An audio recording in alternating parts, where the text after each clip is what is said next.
প্রথমবারের মতো ভারতের পশ্চিমবঙ্গের বিধানসভা নির্বাচনে নিরঙ্কুশ জয় পেয়েছে বিজেপি। এতে রাজ্যটিতে বিষাদের ছায়া নেমে এসেছে তৃণমূল শিবিরে। একই সঙ্গে ভেঙে তছনছ হয়ে গেছে মমতা বন্দ্যোপাধ্যায়ের 15 বছরের শাসনামল। মমতার এমন ভরাডুবির পেছনে 5টি কারণ দেখছেন বিশ্লেষকরা।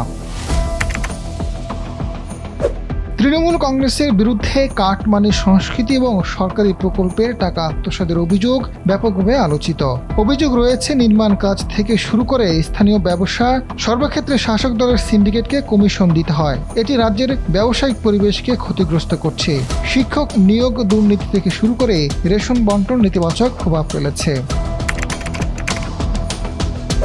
মমতার হারার অন্যতম কারণ আইনশৃঙ্খলা পরিস্থিতির অবনতি।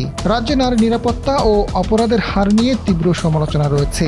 সাম্প্রতিক বছরগুলোতে পঞ্চায়েত নির্বাচনের সময় ব্যাপক রাজনৈতিক সংঘর্ষ ও প্রাণহানির ঘটনা ঘটে, যা গণতান্ত্রিক পরিবেশের জন্য হুমকি স্বরূপ বলে সমালোচকরা মনে করেন।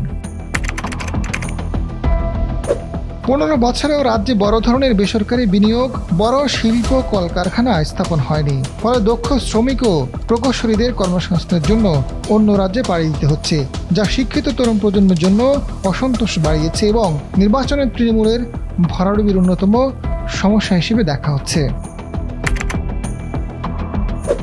2011 সালে যেখানে রাজ্যের ঋণের পরিমাণ ছিল প্রায় 2 লাখ কোটি টাকার নিচে, মমতা সরকারের গত 15 বছরের শাসনামলে পশ্চিমবঙ্গের সরকারের ঋণের পরিমাণ প্রায় 4 গুণ বেড়ে 8 লক্ষ কোটি টাকায় পৌঁছেছে, যা রাজ্যের ভবিষ্যৎ অর্থনীতির জন্য উদ্বেগের বিষয় হয়ে দাঁড়িয়েছে।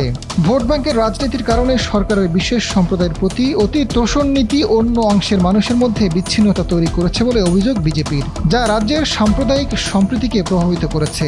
সীমান্ত এলাকায় অনুপ্রবেশ নিয়ে প্রশাসনের শিথিলতা ও পরিচয়পত্র তৈরিতে সহায়তার অভিযোগগুলো জাতীয় নিরাপত্তার প্রেক্ষাপটে সমালোচিত হয়েছে।